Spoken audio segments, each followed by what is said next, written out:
शहर के कोने में बसा एक पुराना मोहल्ला था जहाँ हर घर में एक नई कहानी बसी हुई थी।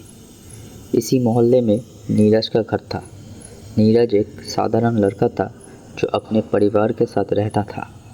वो अपने आप में खोया रहता था, कम बोलता था और ज़्यादा समय अपनी किताबों में डूबा रहता था। नीरज का सबसे अच्छा दोस्त उसकी किताबें थी। एक दिन जब नीरज स्कूल से लौट रहा था, उसने देखा कि एक नई लड़की उनके मोहल्ले में आई है। वो अपने माता पिता के साथ नए घर में सामान ले जा रही थी। नीरज ने उसे ध्यान से देखा। वो लड़की देखने में शांत और समझदार लग रही थी।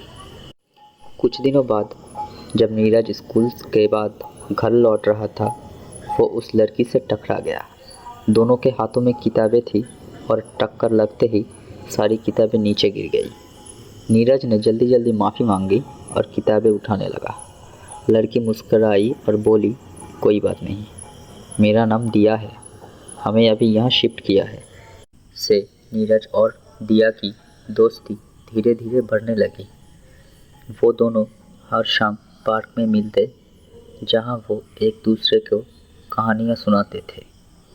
दिया को नीरज की कहानियाँ बहुत पसंद आती थी। उसकी कहानियों में एक अजीब सी सादगी थी जो उसे अपनी ओर खींचती थी। एक दिन जब वो दोनों पार्क में बैठे थे, दिया ने नीरज से पूछा, तुम इतने शांत क्यों रहते हो? तुम्हें किसी से ज़्यादा बात करते नहीं देखा। नीरज थोड़ा गंभीर होकर और धीरे से बोला, मुझे लोगों पर भरोसा करना मुश्किल लगता है। बचपन में कुछ ऐसा अनुभव हुआ जिनमें मुझे ये डर पैदा कर दिया कि लोग झूठ बोल सकते हैं और धोखा दे सकते हैं। नीरज की बात को समझा और उसे आश्वासन दिया, हर कोई एक जैसा नहीं होता। किसी पर भरोसा करना कभी कभी मुश्किल होता है, लेकिन सच्ची दोस्ती वही होती है जिसमें आप एक दूसरे पर विश्वास कर सकते हैं। उस दिन के बाद से नीरज ने अपनी दिल की दीवारों को थोड़ा खोलना शुरू किया। उसने दिया के साथ अपनी भावनाएं और धीरे धीरे उसे एहसास हुआ कि सच्ची दोस्ती का मतलब होता है एक दूसरे पर भरोसा करना और सपोर्ट करना। एक दिन दिया का जन्मदिन था। नीरज ने उसके लिए एक सुंदर सी किताब खरीदी जिसमें उसने अपनी खुद की लिखी एक छोटी सी कहानी भी जोड़ दी। दिया ये देखकर बहुत खुश हुई। उसने कहा, नीरज, ये सबसे अच्छा तोहफा है जो मुझे अब तक मिला है। नीरज का आत्मविश्वास बढ़ने लगा। उसने अपनी कहानियाँ और दोस्तों के साथ भी करनी शुरू की। उसकी कहानियाँ सबको पसंद आने लगी और मोहल्ले में उसकी एक अलग पहचान बनने लगी। नीरज को अब समझ आ गया था कि सभी लोग एक जैसे नहीं होते। हर रिश्ते में थोड़ा समय लगता है, लेकिन जब विश्वास जम जाता है तो वो रिश्ता बहुत खास बन जाता है। दिया और नीरज की दोस्ती एक ऐसी मिसाल बन गई जिसे मोहल्ले की सभी लोग सराहने लगे। इस तरह नीरज ने दोस्ती और विश्वास के महत्व को समझा और अपने दिल की कहानियाँ खोल दी। अब उसकी ज़िंदगी में सिर्फ किताबें थी, बल्कि सच्चे दोस्त भी थे, और यही सच्ची दोस्ती की असली जीत थी। दिया ने नीरज से कहा, तुमने कभी सोचा है अपनी कहानियों को किताब की शक्ल में लाने का? तुम्हारा लिखने का तरीका सबको पसंद आता है।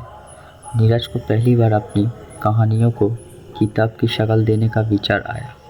उसने जवाब दिया, मुझे तो कभी सोचा ही नहीं था, पर यह आइडिया अच्छा है। दिया ने नीरज की मदद करने का फैसला लिया। उसने कहा, चलो मैं तुम्हारी मदद करती हूँ। हम तुम्हारी सब कहानियों को इकट्ठा करेंगे और एक मैन्युस्क्रिप्ट तैयार करेंगे। ये सुनकर दोनों का नया सफ़र शुरू हुआ। अगले कुछ महीने दिया और नीरज दिन रात लगे रहे अपने मैन्युस्क्रिप्ट पर काम करते हुए। मोहल्ले के एक दूसरे दोस्त अमन, जो एक छोटे से प्रिंटिंग प्रेस में काम करता था, उसने भी मदद की। उन्होंने नीरज की मैन्युस्क्रिप्ट को अच्छी तरह से टाइप किया और उसकी एक डमी कॉपी बनाई।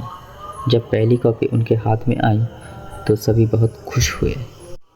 मोहल्ले में जब सबको पता चला कि नीरज की किताब छाप रही है तो सभी एक्साइटेड हो गए। नीरज की किताब का नाम था छोटी छोटी बातें, जो उसके अपने ज़िंदगी के अनुभव और दूसरों से मिली प्रेरणा से आधारित थी। किताब के लिए मोहल्ले के छोटे लाइब्रेरी में एक छोटा सा फंक्शन रखा गया। सभी ने नीरज को मुबारकबाद दी और दिया को भी उनकी मदद के लिए सराहना दी। किताब लॉन्च के बाद नीरज को पहली बार मीडिया कवरेज भी मिला। कुछ लोकल अखबारों ने उसके सफ़र और उसके लिखने की कला को बहुत की। ये सब देखकर नीरज का कॉन्फिडेंस और भी बढ़ गया। उसने सोचा, अगर मैं पहली किताब इतनी पसंद की गई है तो क्यों न मैं और लिखूं। उसकी ये फैसला उसके जीवन में नया मोड़ लाया। दिया ने नीरज को सजेस्ट किया कि वो अपने लिखने को और एक्सप्लोर करे और नए टॉपिकों में भी हाथ आजमाए। उसने कहा, कहानियों के अलावा तुम कुछ और भी लिखने की कोशिश करो, शायरी, कविता या फिर कुछ मोटिवेशनल आर्टिकल्स जो लोगों को इंस्पायर करे। नीरज को ये विचार बहुत अच्छा लगा। एक रात दिया ने नई स्कीम प्रपोज की। उसने कहा, चलो एक मुशायरा रखते हैं जिसमें तुम्हारी कविताओं और कहानियों सबके सामने पढ़ी जाएगी। हम सब दोस्त को बुलाएंगे और एक शाम यहाँ लाइब्रेरी में गुजारेंगे। नीरज थोड़ा नर्वस था, लेकिन सबके सपोर्ट के साथ उसने मान लिया। जब मुशायरा का दिन आया, लाइब्रेरी खचाखच भरी हुई थी। सभी एक्साइटेड थे कि नीरज क्या सुनाएगा। नीरज ने अपनी पहली कविता पढ़नी शुरू की। हर मोड़ पर एक कहानी है, कुछ अधूरी, कुछ पुरानी है। 4 लफ्ज़ों में कहा, दो ये बात, जिंदगी की अजीब सी प्रेम कहानी है। सभी सुन के वाह वाह कर उठे। उस दिन नीरज की कविता सुन के सभी प्रभावित हुए। एक छोटा सा लड़का जिसने कभी खुद को छुपा कर रखा था, आज अपने शब्दों के दायरे सबके सामने खड़ा था। उस रात ने नीरज की नई पहचान दी।